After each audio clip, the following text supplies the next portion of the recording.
Hello students, welcome to GRD classes.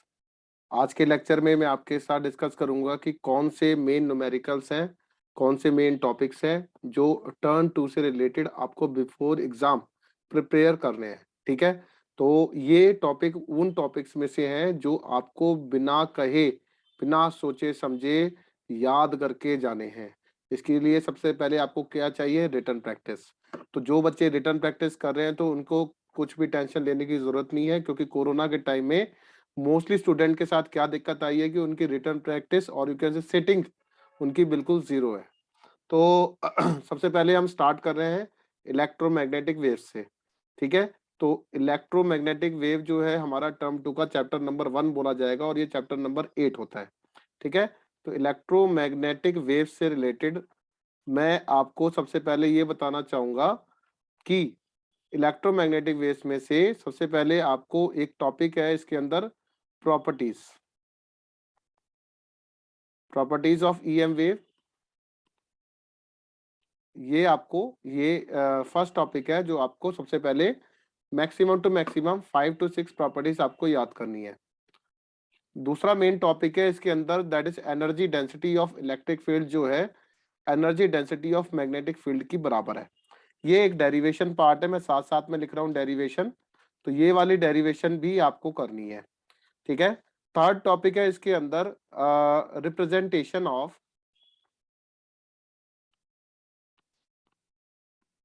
EM wave. तो EM wave जो है हमें रिप्रेजेंट करनी आनी चाहिए अलोंग एक्स एक्सिस पर, वाई एक्सिस पर और जेड एक्सिस पर। तो ये तीन एक्सिस पर हम ईएम वेव को ड्रॉ करना है और ये आपको आना चाहिए। फोर्थ फोर्थ जो मेन टॉपिक है आपका, दैट इज इलेक्ट्रोमैग्नेटिक स्पेक्ट्रम। तो इलेक्ट्रोमैग्नेटिक स्पेक्ट्रम जो टॉपिक है, इसमें आपको डेफिनेशन तो करनी ही है, साथ साथ में आपको थियोरेटिकल क्वेश्चन इससे बनकर आएंगे। थ्योरी क्वेश्चंस आपको यहाँ से तैयार करने। तो आपके पास कोई भी बुक हो जो आप अपने एक रेफरेंस बुक लेते होंगे, जैसे एस एल अरोड़ा नाम की बुक है और एग्जाम आइडिया है। तो ये डिफरेंट टाइप की बुक्स हैं जो आपको मार्केट से मिल जाएंगी और आप इनसे थ्योरी क्वेश्चंस प्रिपेयर कर सकते हैं। एमटीजी की भी एक बुक आती है जिससे आपको क्वेश्चंस का आइडिया हो जाएगा कि किस तरीके का वो क्वेश्चन दे रहे हैं। अब इसके बाद जो फिफ्थ टॉपिक है इसके अंदर, दैट इज एनसीईआरटी की बैक एक्सरसाइज के क्वेश्चन। तो मोस्टली स्टूडेंट्स कंफ्यूज रहते हैं कि है ना कौन सा क्वेश्चन मेन है और कौन सा क्वेश्चन नहीं है। तो इसमें से मैं आपको बताऊंगा कि बैक एनसीईआरटी क्वेश्चन नंबर जो आपको तैयार करने हैं, तो उसमें सबसे पहला क्वेश्चन जो है जो आप तैयार करेंगे, तो वो क्वेश्चन है दैट इज 8.5। ठीक है, तो 8.5 वो फर्स्ट क्वेश्चन है। उसके बाद 8.7 मेरे अकॉर्डिंग ये सबसे इंपॉर्टेंट क्वेश्चन है। आप इनको वैसे एनसीईआरटी तो सारी करके जानी चाहिए, लेकिन ये वो क्वेश्चन है जो आपको नहीं छोड़ने। इनमें से चांसेस हैं कि इनमें से कोई ना कोई क्वेश्चन आपका पूछा जाए और हर साल इन्हीं में से ही आपका एक आध क्वेश्चन आ जाता है। तो इसके बाद जो है हमारे पास नेक्स्ट क्वेश्चन जो है इसके रिलेटेड है, दैट इज 8.11। 8.11 भी क्वेश्चन बहुत इंपॉर्टेंट है, काफी बार आपके यूटीज वगैरह में भी पूछा गया है। और इसके बाद है दैट इज 8.12, 8.15। ये वो क्वेश्चंस हैं जो आपको बिना सोचे समझे तैयार करने। ठीक है, अब ये जो चैप्टर है that is EM waves, electromagnetic waves. और इसके बाद जो नेक्स्ट चैप्टर हमारे पास जो मोस्ट इंपॉर्टेंट है दैट इज रे ऑप्टिक्स। तो रे ऑप्टिक्स से भी आपको सबसे पहले डेरिवेशन पार्ट करना है। तो डेरिवेशन पार्ट तो मैं आपको बोलूंगा कि इसका जो डेरिवेशन पार्ट है, देखिए मैं अब आपको यहाँ दिखा देता हूँ। ये आपको नजर आ रहा होगा रे ऑप्टिक्स का। तो लेंस मेकर फॉर्मूला, ये पहली डेरिवेशन है जो आपको तैयार करनी है। दूसरी डेरिवेशन जो है वो स्फेरिकल सरफेस है, object is placed in the rare medium and image form is real. ये काफी बार पूछी गई है और इसी से रिलेटेड आपको एक न्यूमेरिकल भी तैयार करना है। तो न्यूमेरिकल के लिए जो आप बुक यूज करते हैं, जैसे मेरी तरफ से प्रदीप है, एस एल अरोड़ा है, एमटीजी की बुक्स हैं, तो इनमें से भी आप काफी क्वेश्चंस लगाएं मैक्सिमम टू मैक्सिमम मेरे अकॉर्डिंग 10 क्वेश्चन तो लगाएं, सो दैट आपका पूरा डाउट क्लियर हो जाए कि किस तरीके के क्वेश्चन बन सकते हैं।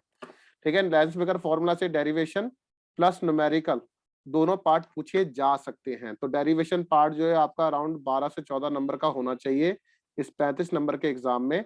कंपाउंड माइक्रोस्कोप और टेलीस्कोप तो बिना सोचे समझे आपको इसका रट्टा मार के जाना है, कुछ ना कुछ पार्ट इसका पूछा जाएगा। दोनों डेरिवेशन है जिसमें फाइनल इमेज जो फॉर्म होती है वो इन्फिनिटी पर होती है, और एक होता है डिस्टिंक्ट विजन, जब फाइनल इमेज जो होती है वो least distance of distinct vision के अकॉर्डिंग है। फिफ्थ और सिक्स पार्ट आपको नजर आ रहे हैं टोटल इंटरनल रिफ्लेक्शन से। टोटल इंटरनल रिफ्लेक्शन में हमारा एक पार्ट और है, दैट इज ऑप्टिकल फाइबर। तो ऑप्टिकल फाइबर भी आपको तैयार करना है। ठीक है, तो यहाँ पर है ऑप्टिकल फाइबर करके। तो ऑप्टिकल फाइबर जो पार्ट है आपको इसका डायग्राम क्लियर होना चाहिए। उसका आपको जो थ्योरी पार्ट है कोर क्लैडिंग से रिलेटेड वो भी आपको पता होना चाहिए। प्रिज्म से रिलेटेड आपका एक न्यूमेरिकल भी बन सकता है। आपको मिनिमम डेविएशन पता होनी चाहिए।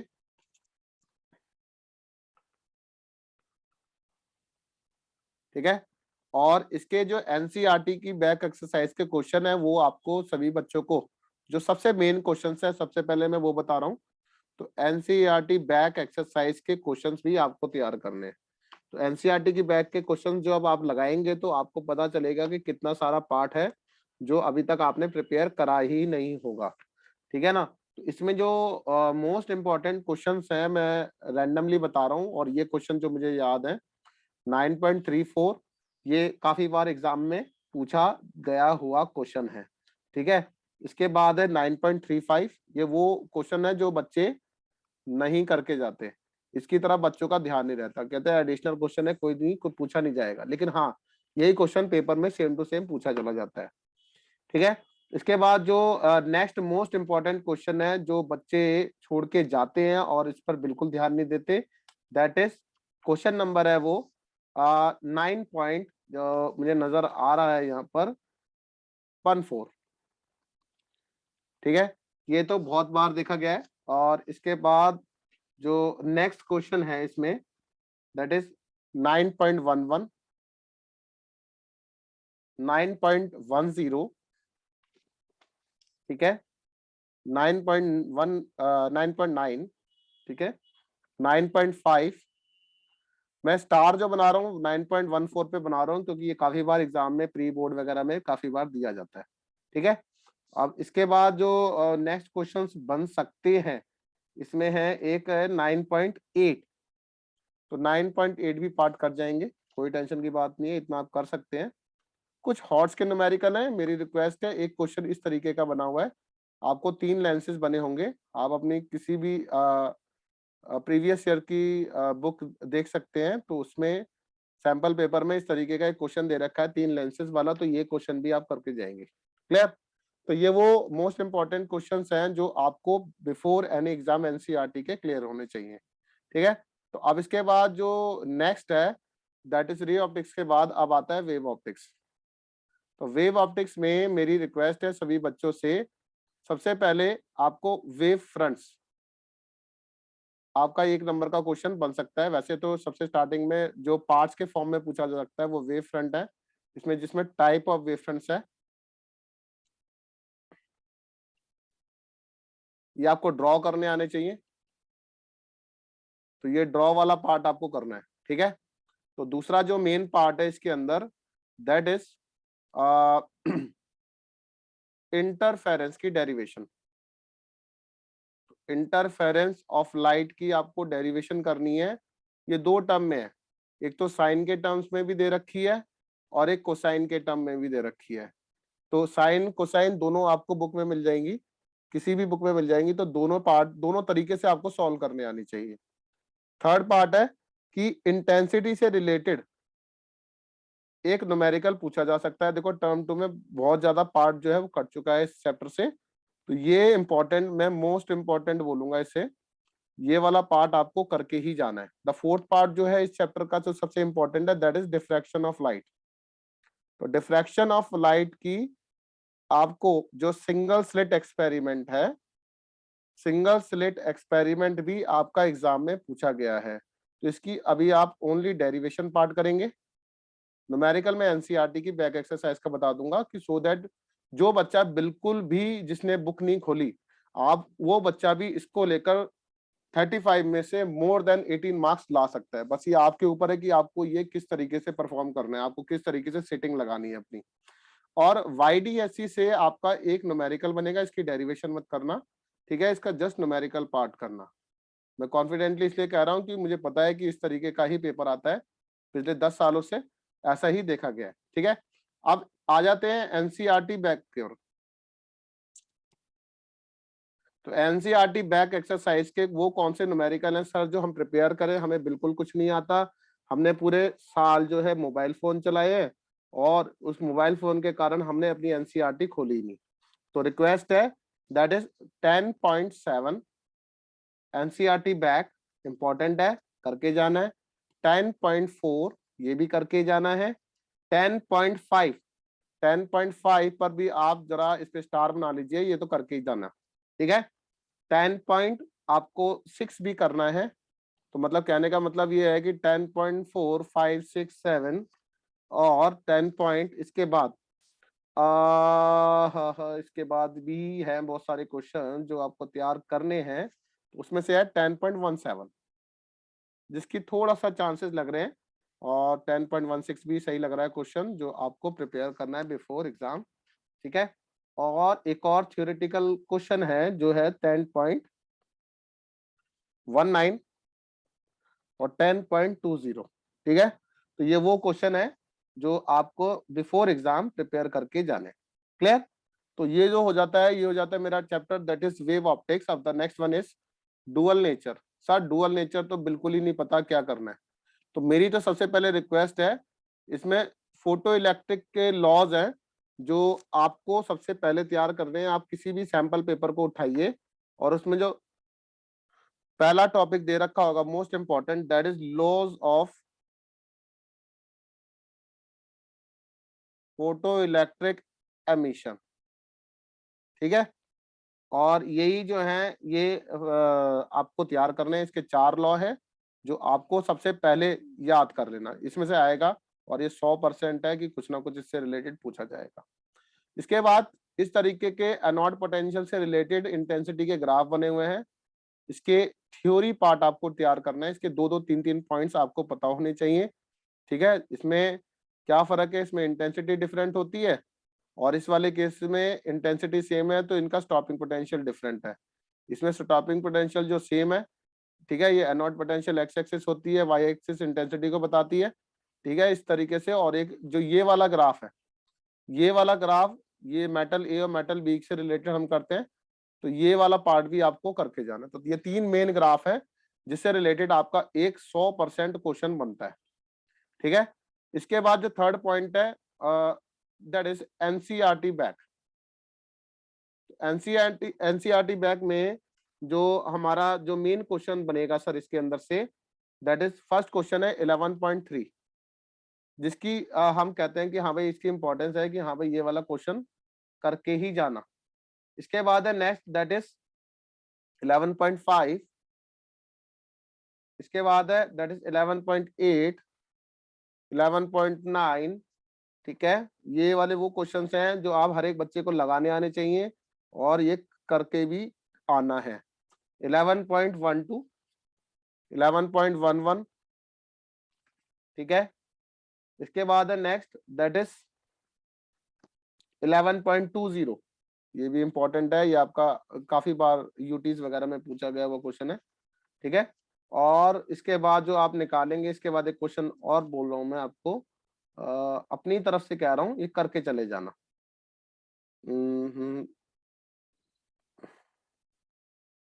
दैट इज 11.28, ठीक है। तो ये वो क्वेश्चन है जो एक बार आप ट्राई करना, क्या पता आपसे निकल जाए। चलो 28 छोड़ दीजिए, मेरे कहने पर 11.29 कर लीजिए, क्लियर। 28 पे हम कट्टा मार रहे हैं कि हाँ भाई ये वाला क्वेश्चन नहीं कर रहे हम सर, हम कुछ एक्स्ट्रा क्वेश्चन कर रहे हैं। और उसके बाद ये जो 2 फॉर्मूले बताए थे मैंने, lambda equals to h upon under the root of 2m kinetic energy, m with the mass and k kinetic energy है। काइनेटिक एनर्जी स्टॉपिंग पोटेंशियल की बराबर हो जाती है, तो ये 2m of E V not की भी बराबर है, क्लियर? तो ये वो क्वेश्चंस हैं, वो फॉर्मूले हैं जिनसे रिलेटेड आपका न्यूमेरिकल बनेगा। तो ये वाला पार्ट और ये वाले जो तीन मेन पार्ट हैं डुअल नेचर के, आपको क्लियर होने चाहिए। The next one is atoms. Atoms और न्यूक्लियाई में एक बात ध्यान से देंगे, तो न्यूक्लिया थोड़ी देर बाद बताता हूँ। तो एटम्स में आपको बोर्स रेडियस की डेरिवेशन क्लियर होनी चाहिए। तो बोर्स रेडियस की डेरिवेशन कर लेना अच्छी तरीके से। 100% चांसेस है कि इससे रिलेटेड आपका एक क्वेश्चन बनेगा। दूसरा है कि जो आपकी टोटल एनर्जी जो होती थी वो माइनस ऑफ काइनेटिक एनर्जी होती थी, और जो टोटल एनर्जी होती थी वो पोटेंशियल एनर्जी अपॉन 2 होता था। ठीक है, तो इस तरीके के ये दो रिलेशन है, इससे आपका एक क्वेश्चन बनेगा। अगर नहीं बना तो इससे रिलेटेड आपका एक क्वेश्चन बनेगा कि जो nth ऑर्बिट की एनर्जी है -13.6 डिवाइडेड बाई एन्स पर इलेक्ट्रॉन वोल्ट, जिसमें एक्साइटेशन होता है। तो एक्साइटेशन से रिलेटेड आपका क्वेश्चन पूछा जाएगा। अब मैं कुछ क्वेश्चंस बता रहा हूं इससे रिलेटेड कि जो आपके पूछे जा सकते हैं। ये मेरा फर्स्ट टॉपिक है। सेकंड है ये इस पे न्यूमेरिकल प्लस डेरिवेशन। ठीक है, तो ये दोनों करने हैं, इसकी आपको ओनली न्यूमेरिकल करना है। तो ये वाले पार्ट से रिलेटेड न्यूमेरिकल, ओनली न्यूमेरिकल, ये वाला पार्ट भी। तो न्यूमेरिकल चैप्टर है, 100% ये वाले टॉपिक्स आपको खा के जाने, जैसे मर्जी करिए। And that is spectral series. Spectral series भी बहुत इंपॉर्टेंट पार्ट है। स्पेक्ट्रल सीरीज जो करके नहीं गया, शॉर्टेस्ट वेवलेंथ, लॉन्गेस्ट वेवलेंथ, ठीक है। और ये वाला क्वेश्चन आपका बहुत फेमस क्वेश्चन है, तो ये वाला क्वेश्चन भी करके जाएंगे। इस तरीके की एक फिगर बनी होगी आपकी बुक में, तो ये करके जाएगा। यहाँ पर ग्राउंड स्टेट की एनर्जी दे रखी होती है इलेक्ट्रॉन वोल्ट में, फिर उसके बाद आपको फर्स्ट एक्साइटेड स्टेट, फिर सेकंड एक्साइटेड स्टेट, फिर आपको थर्ड एक्साइटेड स्टेट की एनर्जी कुछ इस तरीके से गिवन होती है। तो हमें ट्रांजिशन करके बताना होता है कि एबीसीडी में से किसकी ट्रांजिशन और किसकी वेवलेंथ है, किसका एनर्जी लेवल है जो लाइक करता है। ठीक है, तो ये तो हो गया आपका चार मेन पार्ट।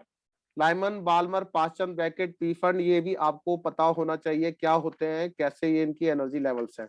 अब द नेक्स्ट वन इज इसकी एनसीईआरटी बैग बता दो सर किसी तरह की, सो दैट हमसे एनसीईआरटी के क्वेश्चन तो आने ही चाहिए बिफोर एनी एग्जाम। तो वो कौन से मेन मेन क्वेश्चंस हैं, तो हम उनके बारे में डिस्कशन कर लेते हैं। तो इसमें जो सबसे अच्छा क्वेश्चन जो नजर आ रहा है एनसीईआरटी बैक में से, तो एनसीईआरटी बैक क्वेश्चन नंबर है आपका सबसे मोस्ट इंपॉर्टेंट, दैट इज 12.3। उसके बाद 12.4, 12.5, 12.6, ये तो सारे ही मेन है। 12.7 की मैं कुछ गारंटी नहीं ले सकता, लेकिन 12.8 की ले सकता हूँ कि 12.8 जो है वो इंपॉर्टेंट क्वेश्चन में से आता है। 12.9 भी बहुत बार पूछा गया है, आपके यूटीज में भी, आपके प्री बोर्ड्स में भी क्वेश्चन आया हुआ है, आपके फाइनल में भी ये क्वेश्चन बना हुआ है एक बार। इसके बाद 12.15 कर लेना, बहुत है, इससे ज्यादा नहीं करना। ठीक है, the next one is nuclear chapter भी बता दीजिए सर प्लीज, बहुत जल्दी बताइए, हमारे पास टाइम की बहुत कमी है। तो न्यूक्लियाई में सबसे पहले जो है आपको बाइंडिंग एनर्जी, बाइंडिंग एनर्जी, और यू कैन से एनर्जी रिलीज्ड। ठीक है, तो यहाँ पर second,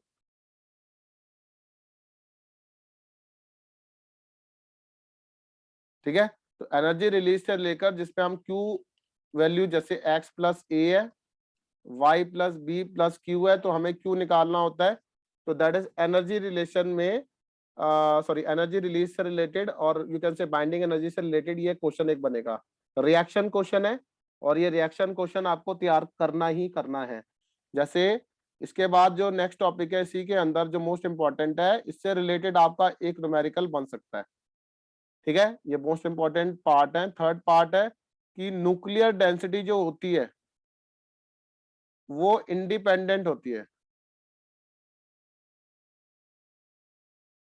on mass number, mass number पे इंडिपेंडेंट है। And the fourth one is, ये डेरिवेशन है, ये आपको डेरिवेशन पार्ट करके जाना है। क्लियर? जो फोर्थ पार्ट है इसके अंदर इंपॉर्टेंट सर क्या करें हम इसके अंदर की, सो दैट हमारे मार्क्स बन जाए। इसके कुछ एनसीईआरटी के बैक के क्वेश्चंस हैं मास डिफेक्ट से रिलेटेड। तो mass defect that is delta M के क्वेश्चन करने हैं, जो z into M P plus of A minus Z into M N minus of mass of nucleus. ठीक है, तो इससे रिलेटेड क्वेश्चन है, मैं बोल देता हूं आपको, उनकी प्रैक्टिस कर लीजिएगा। 2-4 क्वेश्चन है, इन्हीं को लगा लेना और 2-4 सैंपल पेपर के क्वेश्चन कर लेना। मैं ये उन बच्चों के लिए कह रहा हूँ जो बेचारे पूरे साल नहीं पढ़े, जिनके बिजनेस चल रहे थे और पढ़ाई में जिनका बिल्कुल भी ध्यान नहीं था, तो उन बच्चों के लिए है कि वो बच्चे भी अच्छे नंबरों से पास हो सकते हैं।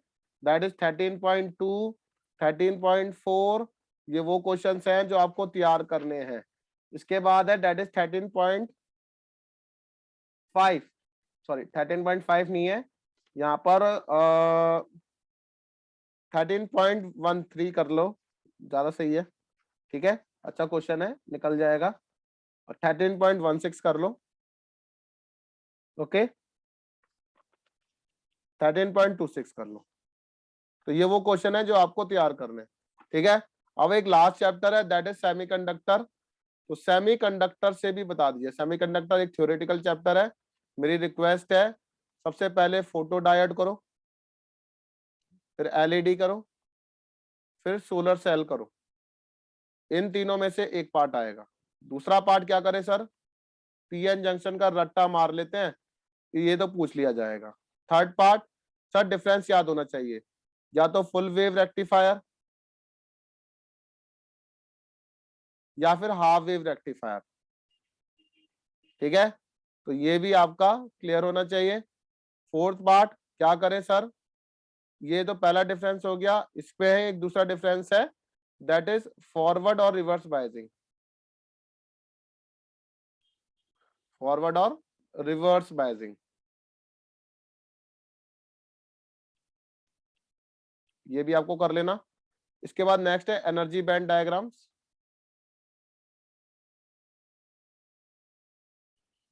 ठीक है, तो ये एनर्जी बैंड डायग्राम्स भी आपके क्लियर होने चाहिए। और इसके बाद नेक्स्ट दैट इज इसी चैप्टर में से इसकी एनसीईआरटी बैक है।